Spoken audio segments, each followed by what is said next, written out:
Hello student, आज के video में हम बात करेंगे मैथ के बहुविकल्पीय प्रश्न। ठीक है, जो आपके पेपर में 20 नंबर का पूछा जा रहा है, तो हम महत्वपूर्ण बहुविकल्पीय प्रश्नों के बारे में बात करेंगे। ठीक है, आइए हम पहला प्रश्न देखते हैं।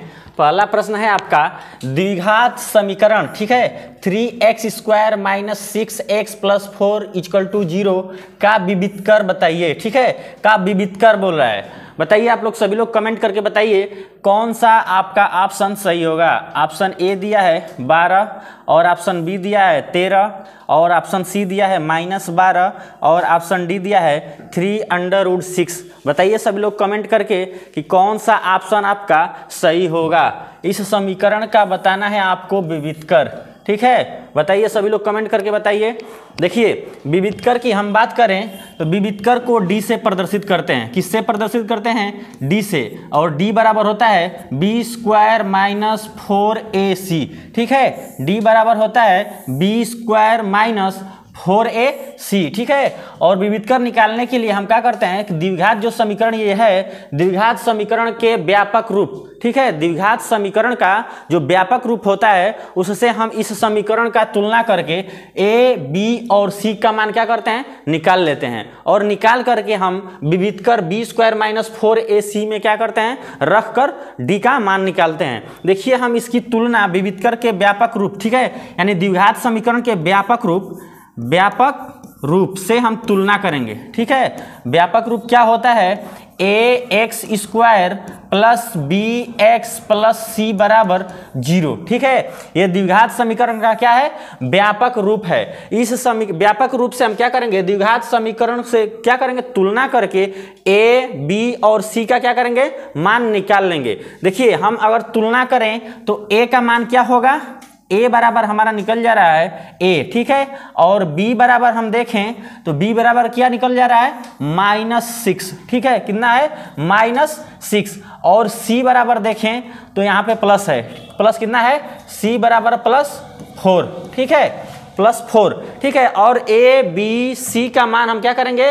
b² - 4ac में रख करके d का मान निकालेंगे। जब हम d क्या करेंगे? b² - 4ac में रखेंगे तो देखिए b का मान कितना है?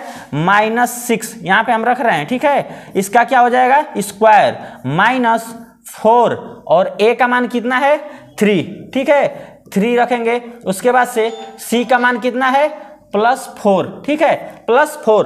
अब हम क्या करेंगे? इसका स्क्वायर करेंगे -6 का, तो -6 का स्क्वायर करेगा तो कितना हो जाएगा? 36 हो जाएगा। माइनस माइनस प्लस हो जाएगा। ठीक है, और -4 × 3 = 12 और 12 चौके 48। ठीक है, कितना आ गया? 48। अगर हम d बराबर यहाँ से निकालें तो 36 इसमें से घट जाएगा, कितना बचेगा? -12। कितना आ गया? d बराबर -12। तो हम ऑप्शन में देख रहे हैं, ऑप्शन सी हमारा क्या है? -12। इसलिए ऑप्शन नंबर हमारा सी क्या होगा? सही होगा। इस समीकरण का विविधकर का जो मान आया हमारा, कितना आया? -12। ऑप्शन नंबर सी हमारा क्या होगा? सही होगा। आइए अगला प्रश्न देखते हैं। सेम वैसा ही है, प्रश्न थोड़ा चेंज है। इसका भी क्या बताना है? विविधकर बताना है। आपको क्या बताना है? विविधकर। ठीक है, d बराबर b² - 4ac आपको बताना है विविधकर। बताइए, कमेंट करके बताइए आप लोग कि कौन सा ऑप्शन आपका सही होगा। ऑप्शन ए दिया है 3 और ऑप्शन बी दिया है 2 और सी ऑप्शन दिया है 1 और डी ऑप्शन दिया है 0। कमेंट करके आप लोग बताइए सभी लोग कि कौन सा ऑप्शन आपका सही होगा। विविधकर आपको बताना है। देखिए, इसका हम तुलना किससे करेंगे? द्विघात समीकरण के व्यापक रूप ax² + bx + c = 0 से हम तुलना करेंगे। तुलना करने पर a बराबर हमारा कितना निकल रहा है? 3। ठीक है, और b बराबर हम देखें तो -2 और c बराबर हम देखें तो कितना निकल रहा है? 1/3। c का मान 1/3 है। हम इसमें क्या करेंगे? विविधकर में रखेंगे। b का मान कितना आया हमारा? -2। ठीक है, तो -2 रखेंगे। ठीक है, -2 का क्या हो जाएगा? स्क्वायर -4 और a का मान कितना है? 3 है। ठीक है, कितना है? 3 है। और c का मान हम देखें तो 1/3 है। ठीक है, 1/3। देखिए, ये 3 से हमारा 3 कट जाएगा। ठीक है, अब हम स्क्वायर करेंगे -2 का तो कितना हो जाएगा? +4 हो जाएगा। उसके बाद से बचा हमारा 4, देखिए -4 और +4 क्या हो जाएगा, कट करके 0 हो जाएगा, यानी कि हमारा डी का मान कितना आ गया, 0। डी का मान हमारा कितना आ गया, 0। इसलिए ऑप्शन नंबर डी आपका क्या होगा, ऑप्शन नंबर डी आपका सही होगा। ऑप्शन नंबर डी आपका क्या होगा, सही होगा। आइए अगला प्रश्न देखते हैं। अगला प्रश्न है आपका समीकरण 5x² - 3x + 2 = 0 के मूलों का योग होगा। अब हमको बताना है कि यह जो द्विघात समीकरण है इसका क्या बताना है आपको, आपका मूलों का योग बताना है। क्या बताना है आपको, मूलों का योग। ठीक है, देखिए मूलों का योग होता है हमारा -b/a, इसी को बोलते हैं इसको बोलते हैं हम x का गुणांक। क्या बोलते हैं, x का गुणांक। ठीक है, x का गुणांक बटे में x² का, ये -x का गुणांक होता है, और बटे में x² का गुणांक क्या होता है, x² का गुणांक। इसको हम ये भी बोल सकते हैं -b/a भी बोल सकते हैं, और इसको दूसरे रूप में बोला जाता है -x का गुणांक बटे में x² का गुणांक। ठीक है, अब इस बात को समझिए कि ये आया कहाँ से। ठीक है, द्विघात समीकरण का जो व्यापक रूप होता है या द्विघात समीकरण का जो समीकरण होता है आपका होता है x² - α + बीटा × x + α × बीटा = 0।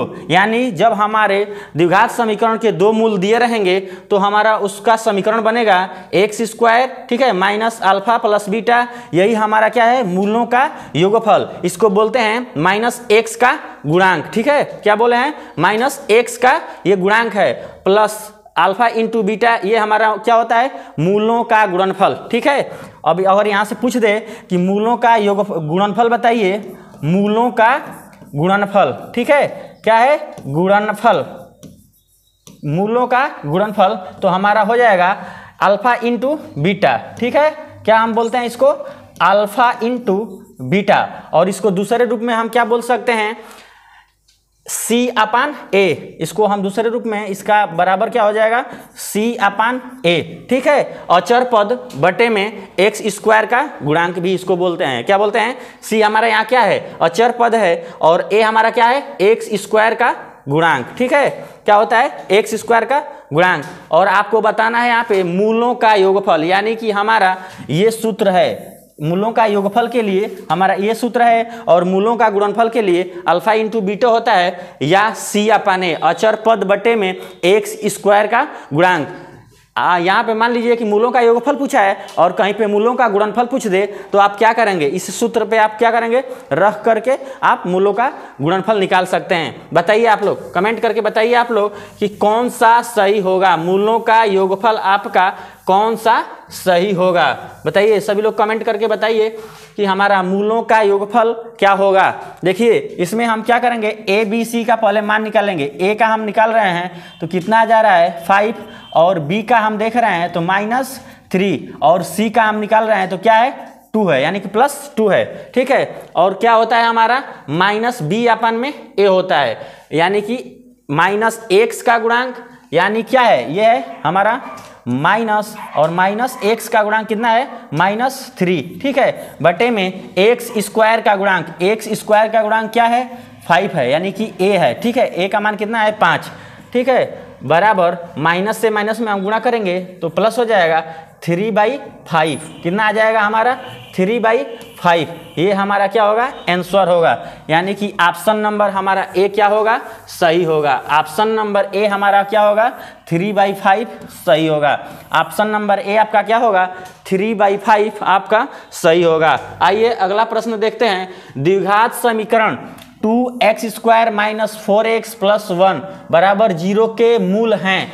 आपको बताना है कि इस समीकरण का आपका मूल क्या होगा, इस समीकरण का आपका मूल क्या होगा। ठीक है, और उस मूल का लक्षण पूछ रहा है, उस मूल का लक्षण बताइए। ऑप्शन ए दिया है वास्तविक और बराबर, ठीक है, और बी ऑप्शन दिया है वास्तविक और भिन्न, ठीक है, और सी ऑप्शन दिया है वास्तविक नहीं, ठीक है, और डी ऑप्शन दिया है वास्तविक। आप बताइए कि इसका जो मूल होगा उस मूल का लक्षण क्या होगा आपका, बताइए सभी लोग कमेंट करके बताइए। बताइए कौन सा ऑप्शन आपका सही होगा, बताइए सभी लोग कमेंट करके। देखिए जब मिश्र द्विघात समीकरण दिया रहता है तो मिश्र द्विघात समीकरण के मूल निकालने के लिए हम श्रीधराचार्य का सूत्र लगाते हैं। किस विधि का लगाते हैं? श्रीधराचार्य, ठीक है, श्रीधराचार्य विधि। क्या लगाते हैं हम? श्रीधराचार्य विधि हम लगाते हैं, ठीक है। और यह विधि क्या है? Minus b plus minus under root b square minus 4ac upon 2a होता है, ठीक है। क्या होता है? श्रीधराचार्य का जो फार्मूला होता है आपका minus b plus minus under root b square minus 4ac upon में 2a होता है, ठीक है। यहाँ से हम इस समीकरण से क्या करेंगे? a b c का मान निकाल करके इस सूत्र में हम रखेंगे और जो मान आएगा उस पर हम देखेंगे कि उसका मूल जो होगा लक्षण क्या होगा। जो हमारा मान आएगा वही हमारा क्या होगा? मूल होगा। और उस मूल का लक्षण क्या होगा? देखिए a का मान हमारा क्या हो जाएगा? 2 हो जाएगा, और b का हम देखें तो -4 हो जाएगा, और c का देखें तो +1 हो जाएगा। इसमें हम आप और रखेंगे, ठीक है। रखिए आप लोग सभी लोग माइनस बी, यानी कि यहाँ पे माइनस पहले से है, यानी कि -4, ठीक है, प्लस माइनस अंडर रूट, ठीक है, बी स्क्वायर यानी कि -4 का स्क्वायर, ठीक, -4, ठीक है। और a का मान कितना है? 2 है, ठीक है। 2 इंटू सी का मान कितना है? 1 है, ठीक है। कितना है? 1 बटे में 2a यानी कि 2 इंटू 2 होगा। आइए अब आगे करते हैं। -4 का हम करेंगे तो कितना हो जाएगा? +4, ठीक है, प्लस माइनस अंडर रूट -4 का स्क्वायर करेंगे तो कितना हो जाएगा? 16, और -8, ठीक है, -8 बटे में कितना हो जाएगा? 2 दूना के 4, ठीक है। अब देखिए 16 में से 8 घट जाएगा आपका तो कितना होगा? +4 प्लस माइनस अंडर रूट 8 बटे में 4, ठीक है। अब देखिए इसमें से हम कॉमन कर सकते हैं, 2 को कॉमन करेंगे तो नीचे जो 4 है वो कट जाएगा। इधर थोड़ा देख लीजिए, ठीक है। कितना हम करेंगे? 2 कॉमन कर दे रहे हैं तो 2 प्लस माइनस, और देखिए इसमें से 2 जब कॉमन करेंगे तो क्या हो जाएगा? इसी को हम बना रहे हैं, थोड़ा देखिए यहाँ पे, क्या हम 8 को क्या लिख सकते हैं? ठीक है, 8 को हम क्या लिख सकते हैं? 2 इंटू 2 इंटू हम 2 लिख सकते हैं। और इसमें से जब हम 2 को क्या करेंगे? बाहर, यानी कि 2 दूना के 4 हमारा स्क्वायर हो जाएगा तो हमारा 2 बाहर निकल जाएगा। तो हम इसको लिख सकते हैं 2 इंटू अंडर रूट 2, और यही हम 2 क्या किए हैं? बाहर किए हैं, ठीक है। यही हम 2 क्या किए हैं? बाहर किए हैं। प्लस माइनस अंडर रूट 2 अपन 4 आ जाएगा, ठीक। और ये 4 हमारा 2 से कट जाएगा, ठीक है। आएगा हमारा कितना आ जाएगा?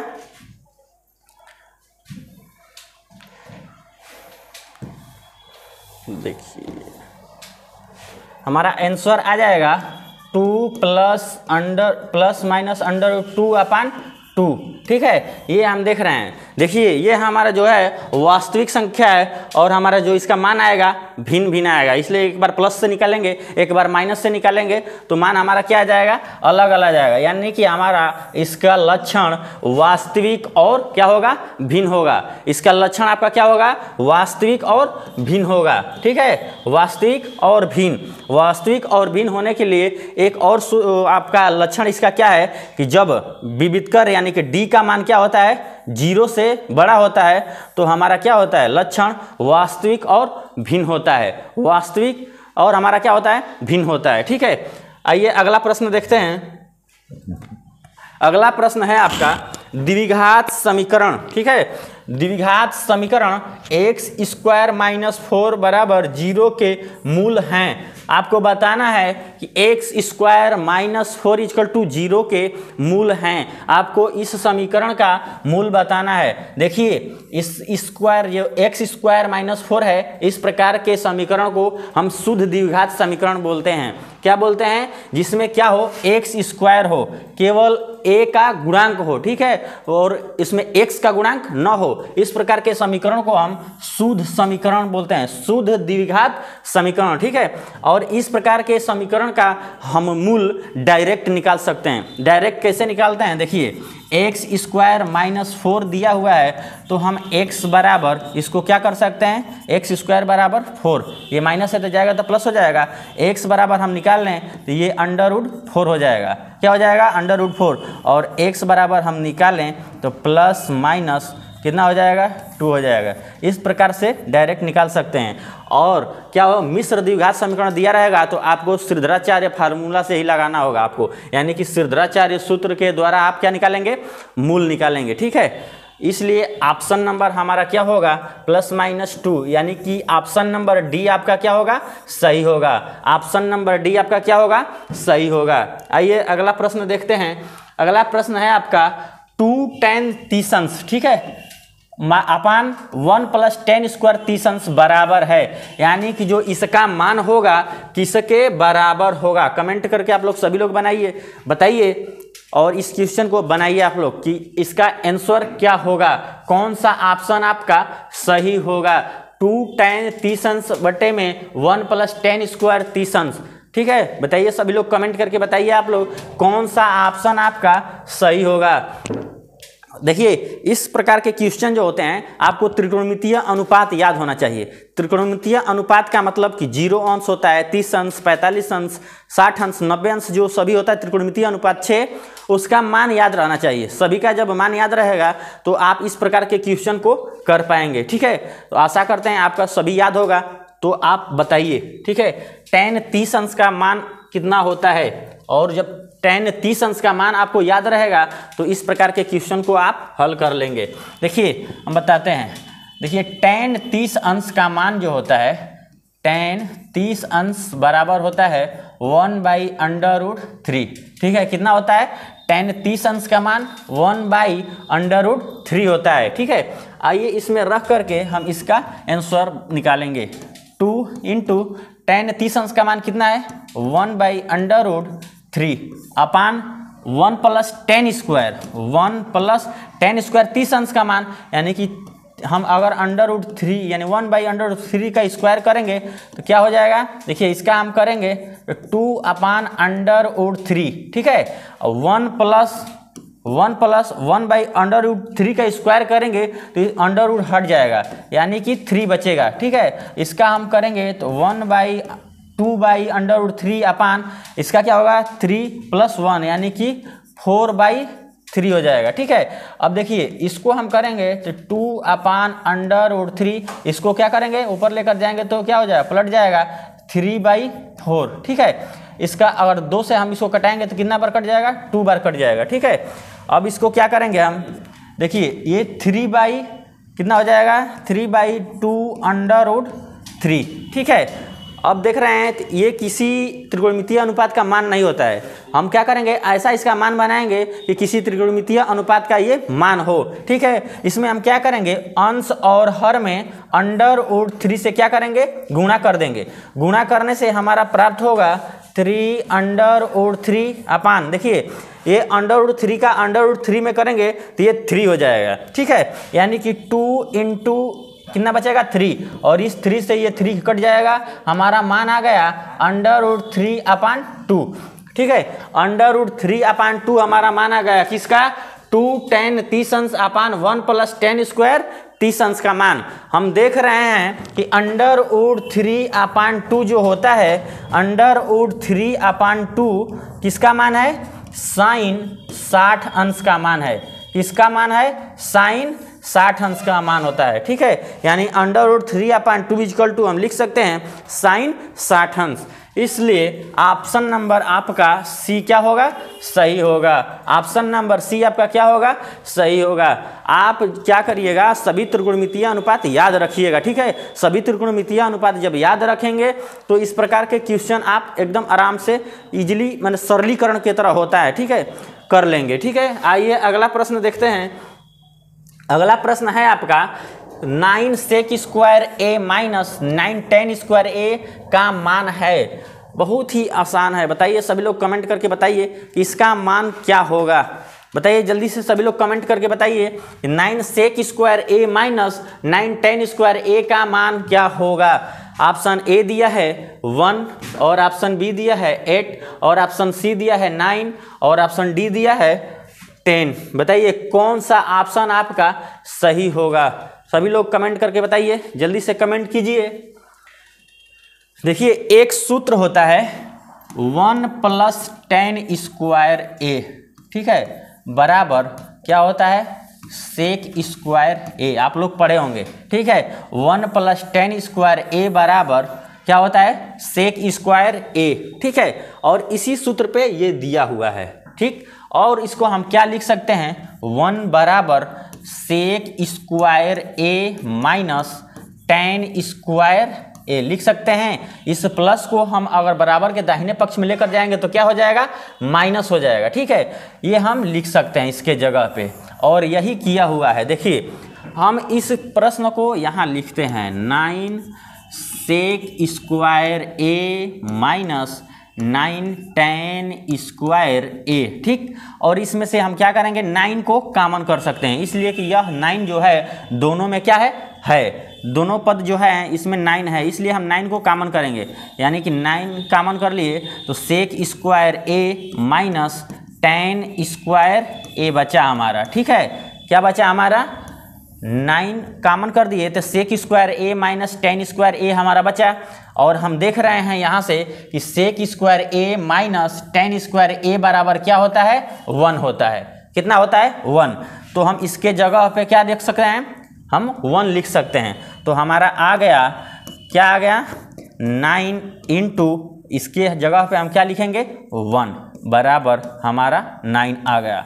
इसलिए हमारा ऑप्शन नंबर सी क्या होगा सही होगा। ऑप्शन नंबर सी क्या होगा सही होगा, ठीक है। देखिए ये एक सूत्र है, एक सूत्र पूछा जाता है बहुत ज़्यादा 1 + cot स्क्वायर ए बराबर कोसेक स्क्वायर, ठीक है। कोसेक स्क्वायर ए, यह भी सूत्र बार बार पूछता है। जैसे एक और इसमें सूत्र है आपका, मान लीजिए ये दूसरा है और ये पहला, तीसरा सूत्र है sine square theta plus cos square theta बराबर 1।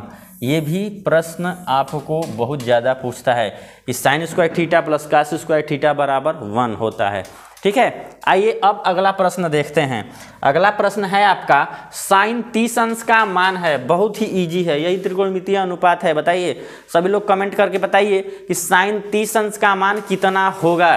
साइन 30 अंश का मान कितना होगा 1/2 या बी ऑप्शन दिया है 0 और सी ऑप्शन दिया है 1 और डी ऑप्शन दिया है √3/2। बताइए सभी लोग कमेंट करके बताइए कौन सा ऑप्शन आपका सही होगा। देखिए साइन 30 अंश की हम बात करें तो साइन 30 अंश बराबर होता है 1/2। क्या होता है 1/2। इसलिए ऑप्शन नंबर ए आपका क्या होगा सही होगा। ऑप्शन नंबर ए आपका क्या होगा सही होगा। ऑप्शन नंबर ए क्या होगा और क्या होगा सही होगा। देखिए और 0 अंश की हम बात करें तो 0 जो होता है साइन क्या होता है 0 अंश का मान होता है। किसका होता है साइन 0 अंश का। और 1 की बात करें तो साइन 90 अंश का मान कितना होता है 1 होता है। और √3/2 की बात करें तो साइन 60 अंश का मान कितना होता है √3/2। यही आपका त्रिकोणमितीय अनुपात है। सबको आप याद रखिएगा, याद रखेंगे तो जितने भी साइन 30 अंश का 30 अंश 10 30 अंश इस प्रकार से क्वेश्चन को पूछा जा सकता है, तो आप इजीली उसका मान रख करके हल कर सकते हैं, ठीक है। आइए अगला प्रश्न देखते हैं। अगला प्रश्न है कोसेक स्क्वायर ए माइनस कॉट स्क्वायर ए का मान बताइए, ठीक है। कोसेक स्क्वायर ए माइनस कॉट स्क्वायर ए का मान होता है। बताइए कोसेक स्क्वायर ए माइनस कॉट स्क्वायर ए का मान कितना होता है।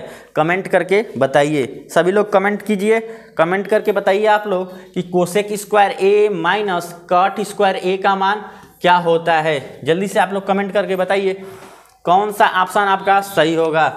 ऑप्शन ए दिया है 0 और ऑप्शन बी दिया है 2 कोसेक ए और सी ऑप्शन दिया है 2 tan A, ऑप्शन डी दिया है 1। बताइए सभी लोग कमेंट करके बताइए कौन सा ऑप्शन आपका सही होगा, कौन सा ऑप्शन आपका सही होगा। अभी हम सूत्र बताए हैं कि 1 प्लस cot स्क्वायर A बराबर होता है कोसेक स्क्वायर A। ठीक है, क्या होता है? कोसेक स्क्वायर A होता है। ठीक है, और इसी को हम क्या लिख सकते हैं? 1 बराबर कोसेक स्क्वायर A माइनस, ये हम लेकर जाएंगे बराबर के दाहिने पक्ष में, तो माइनस में हो जाएगा cot स्क्वायर A। ठीक है, ये हम इसको लिख सकते हैं और इसके जगह पे हम क्या लिख सकते हैं? 1 लिख सकते हैं। Cosec square A minus cot square A बराबर हम 1 लिख सकते हैं। इसलिए आपका ऑप्शन नंबर जो डी है क्या होगा? सही होगा। ऑप्शन नंबर डी आपका क्या होगा? सही होगा। आइए अगला प्रश्न देखते हैं। अगला प्रश्न है आपका, यदि tan 46 अंश प्लस A, ठीक है, बराबर cot 30 अंश, तो त्रिभुज A का मान ज्ञात करना है। किसका ज्ञात करना है? A का मान ज्ञात करना है। ठीक है, A का मान ज्ञात करना है। आपको बताना है कि A का मान क्या होगा। सभी लोग बताइए, जल्दी से कीजिए, आप लोग हल कीजिए, हल करके बताइए। देखिए ऑप्शन A दिया है 14 अंश, और ऑप्शन B दिया है 44 अंश, और ऑप्शन C दिया है 45 अंश। ठीक है, और ऑप्शन D दिया है 90 अंश। कमेंट करके बताइए आप लोग कौन सा ऑप्शन आपका सही होगा।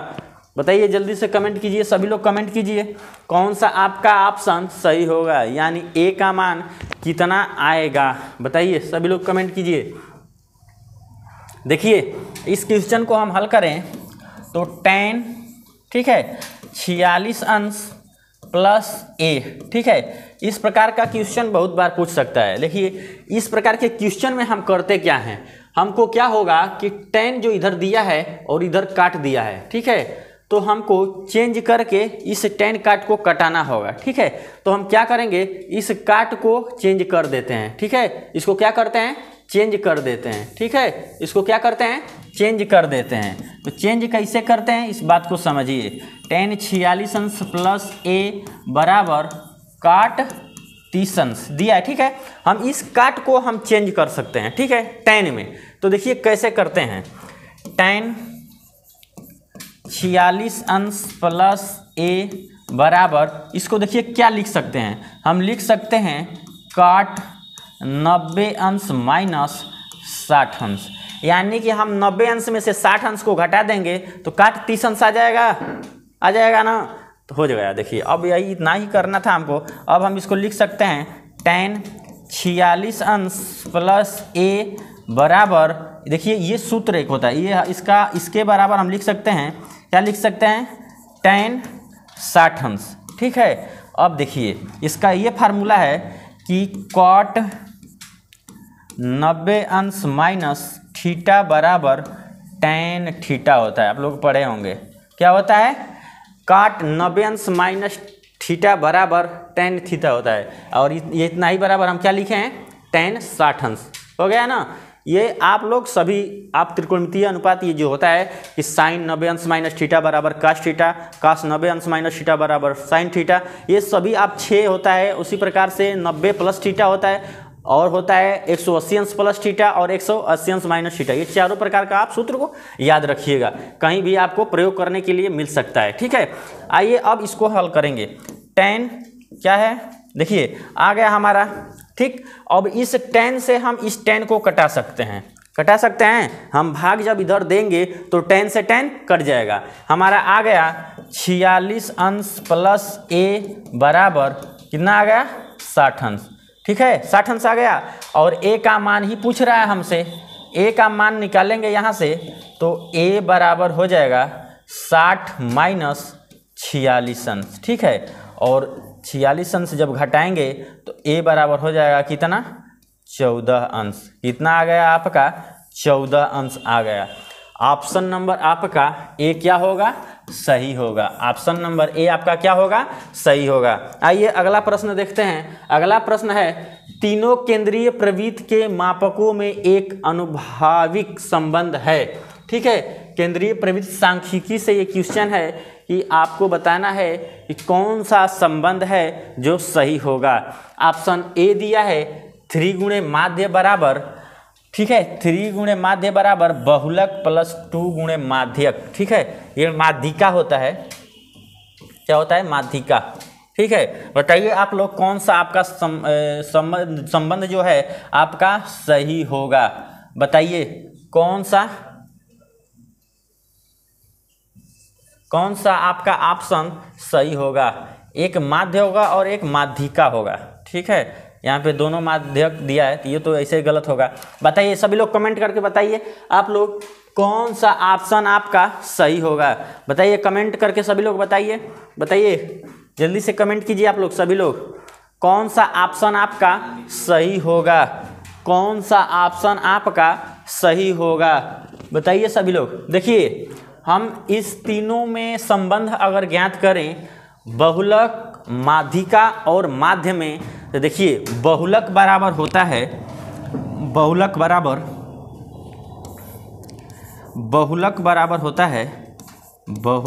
बराबर 3 गुणे, ठीक है, 3 गुणे माध्यिका। क्या होता है? 3 गुणे माध्यिका माइनस 2 गुणे माध्य। क्या होता है? 2 गुणे माध्य।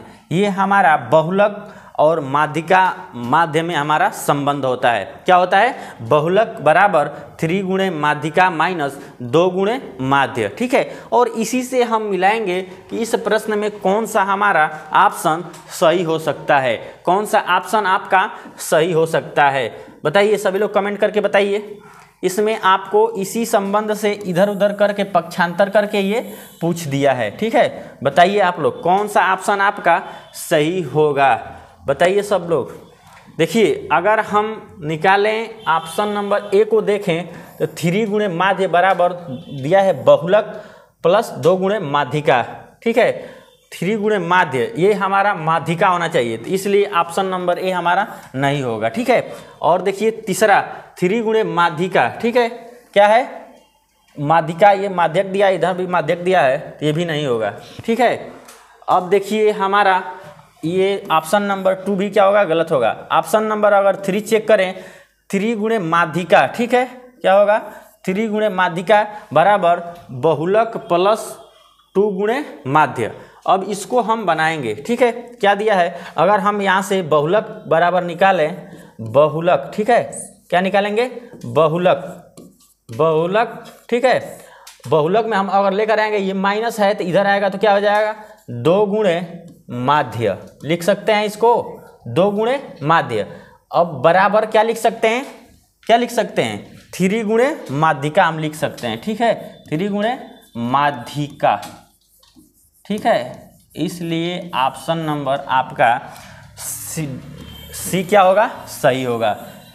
3 गुणे माध्यिका बराबर बहुलक प्लस 2 गुणे माध्य हम लिख सकते हैं, ये ऑप्शन में आपका है। इसलिए ऑप्शन नंबर आपका सी क्या होगा?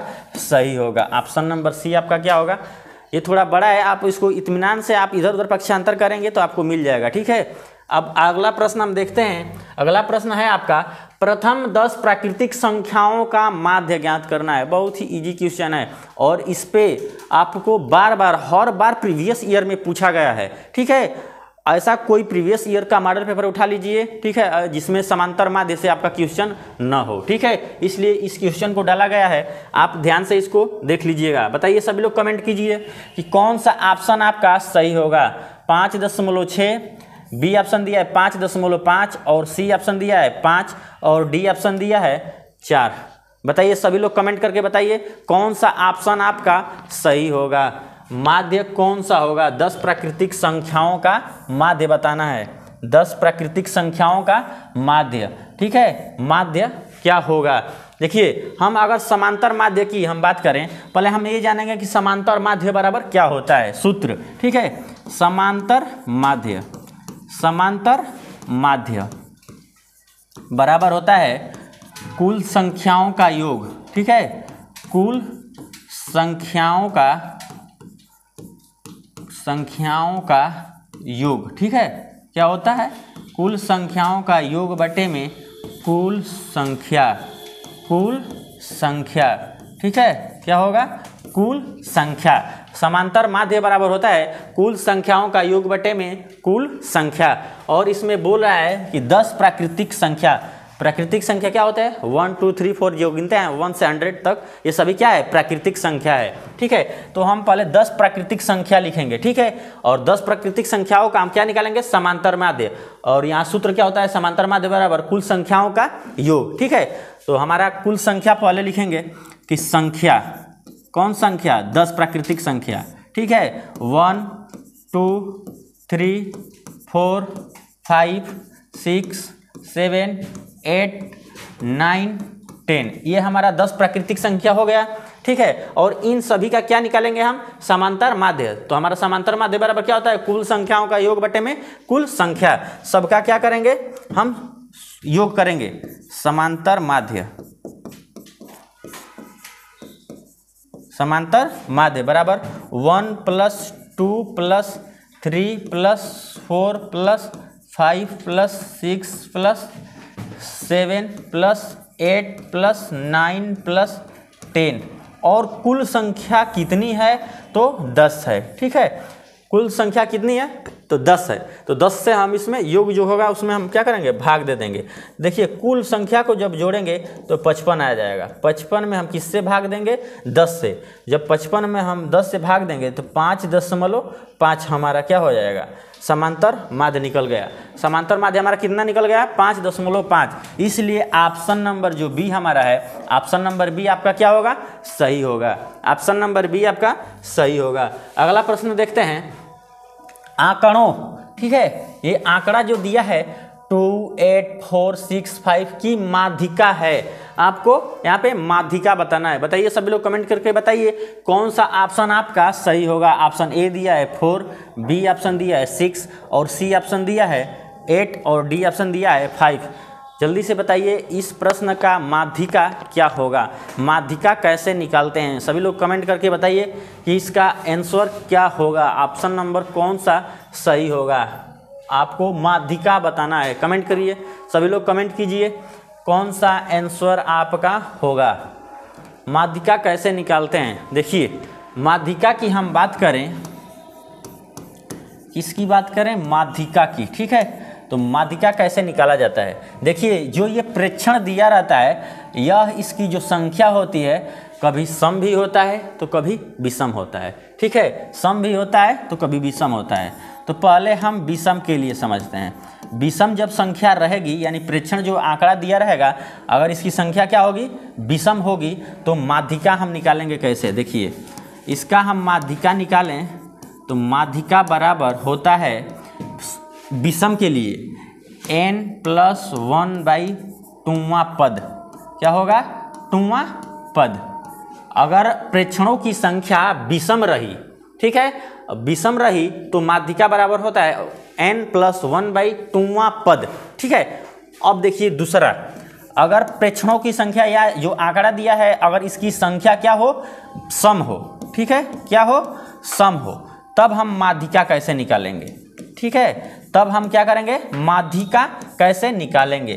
तब देखिए हमारा माध्यिका बराबर होता है n/2वां पद, ठीक है, 2वां पद प्लस n/2 + 1वां पद, ठीक है, 1वां पद, ठीक है, बटे में 2। ये हमारा माध्यिका होगा। विषम के लिए माध्यिका बराबर n+1/2वां पद, ठीक है, और जो सम होगा n/2वां पद प्लस n/2 + 1वां पद, ठीक है, और पूरे का बटे 2। अब हम निकालते हैं इस जो आंकड़ा जो दिया है, इसको हम क्या करते हैं, सबसे पहले हम इसको आरोही या अवरोही क्रम में सजाते हैं, ठीक है। तो हम इसको आरोही क्रम में सजाते हैं, ठीक है। आरोही क्रम, जो प्रेक्षण दिया है यानी आंकड़ा जो दिया है, इसको हम क्या करेंगे, आरोही क्रम में सजाएंगे। आरोही क्रम का मतलब होता है कि छोटे से बड़ा, क्या होता है, छोटे से बड़ा, और अवरोही क्रम का मतलब होता है कि बड़ा से छोटे की तरफ, ठीक है।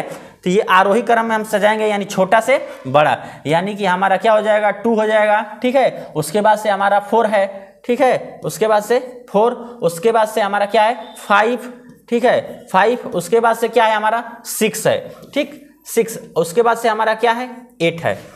ठीक, अब हम आरोही क्रम में सजा दिए हैं। आरोही क्रम में सजाने के बाद प्रेक्षणों की संख्या को हम क्या करेंगे, यानी जो आंकड़ा दिया है उसको गिनेंगे कि कितना संख्या है, 1 2 3 4 5, यानी हमारा विषम संख्या आ रहा है। गिनने पर कितना आ रहा है, विषम। तो विषम के लिए हम कौन सा सूत्र लगाते हैं, n+1/2वां पद। ठीक है, क्या हम लगाएंगे, n+1/2वां पद। ठीक है, 2वां पद। ठीक है, लगाइए, यानी कि 5 + 1/2, यानी कि 6/2 हमारा क्या निकल रहा है, 3, यानी कि तीसरा पद हमारा क्या होगा, माध्य का तीसरा पद। तीसरा पद क्या है, 5 है। तीसरा पद क्या है हमारा, 5 है। तो ऑप्शन आपका डी सही होगा, यानी इस जो आंकड़ा दिया है इसकी माध्यिका क्या होगी, माध्यिका आपका 5 होगा, इसलिए ऑप्शन नंबर डी आपका क्या होगा, सही होगा। ऑप्शन नंबर डी आपका क्या होगा, सही होगा। एक बात ध्यान रखिएगा, इस दोनों फार्मूला को आप याद रखिएगा कि सम दिया है तो सम के लिए कौन सा सूत्र होगा, और विषम दिया होगा अगर आंकड़ा तो विषम के लिए, अगर विषम दिया है तो विषम के लिए क्या होगा, और सम दिया होगा तो सम के लिए ये सूत्र होता है। इस पे आप माध्यिका निकाल सकते हैं। आइए अब अगला प्रश्न देखते हैं। अगला प्रश्न है आपका 2 से 12 तक, 2 से 12 तक विषम संख्याओं का समांतर माध्य होगा, यानी कि 2 से लेकर के 12 तक जितनी भी संख्या हैं इन संख्याओं में विषम संख्याओं का समांतर माध्य पूछा है। देखिए हम क्या करेंगे, 2 से लेकर के 12 तक के बीच की संख्याओं का क्या करेंगे, विषम संख्याओं को लिखेंगे। तो देखिए विषम संख्या हमारा क्या हो जाएगा, एक पहला संख्या इसमें निकल रहा है 3 के बाद 5, ठीक है, 5 के बाद 7, ठीक है, 7 के बाद विषम संख्या 9 के बाद 11, ठीक है, यानी कि 11।